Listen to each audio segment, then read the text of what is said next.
जी अस्सलाम वालेकुम स्टूडेंट आज हम 4.4 एक्सरसाइज का क्वेश्चन नंबर 2 करने लगे हैं अभी।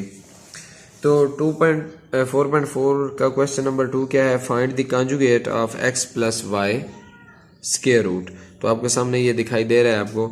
तो इसमें हमने सिर्फ कॉन्जुगेट लिखना है कि कॉन्जुगेट कैसे होता है। ये डिफरेंट इसके क्वेश्चन है। शॉर्ट सिलेबस के तहत इसका 3rd पार्ट 7 और 8 पार्ट जो हमने करने हैं तो वो मैंने बोर्ड पर लिख लिए हैं। तो आइए हम इसको देखते हैं कि ये बिल्कुल सिंपल ही है। आपने समझना ये है कि कॉन्जुगेट सबसे पहले होता क्या है। कॉन्जुगेट किसी भी रकम का इन्वर्स होता है, ठीक है ना। For example x plus iota y अगर लिखा है, x प्लस आयोटा वाई, ये मैं अपने पास से लिख रहा हूं। तो इसका कॉन्जुगेट क्या होगा? इसका कॉन्जुगेट होगा x माइनस आयोटा वाई। इसी तरीके से ये आयोटा टर्म के साथ प्लस माइनस कर देता है। कॉन्जुगेट बेसिकली जो आयोटा टर्म होती है या जिसे वाई टर्म बोलते हैं उसको प्लस माइनस में तब्दील कर देता है, ठीक है। प्लस हो तो माइनस कर देता है, माइनस हो तो प्लस कर देता है, ठीक है।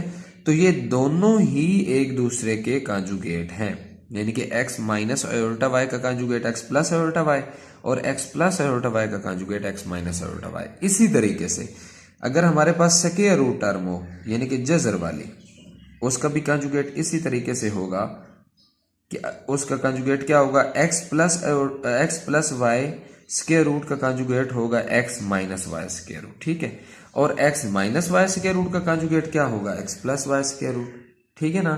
तो आपको ये कॉन्जुगेट का कंसेप्ट उम्मीद है समझ आ गया होगा। अब हम इन क्वेश्चन को सिंपली है इनके आंसर लिखते जाना है। जिस तरह ये है तो इसमें आपने क्या करना है, इसका कॉन्जुगेट क्या बनेगा? इसका कॉन्जुगेट हमने लिखना है तो वो क्या बनेगा? सिंपली वो हमारे पास 2 minus 3 square root, 2 minus 3 square root इसका कॉन्जुगेट है। इसीलिए इसी तरीके से इसका कॉन्जुगेट क्या बनेगा? ये माइनस के साथ है तो इसका कॉन्जुगेट बनेगा 7 प्लस 6 स्क्वायर रूट, जैसे कि पहले मैंने आपको समझाया है। इसी तरीके से इसका कॉन्जुगेट क्या बनेगा? इसका कॉन्जुगेट बनेगा 9 माइनस 2 स्क्वायर रूट। तो ये बिल्कुल ही सिंपल है इनके कॉन्जुगेट मालूम करना या लिखना किसी भी नंबर के।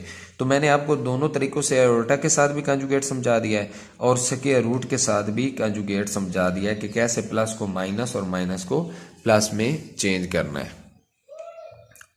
उम्मीद करता हूँ आपको कॉन्जुगेट वाली वीडियो समझ आ गई होगी। अल्लाह हाफिज।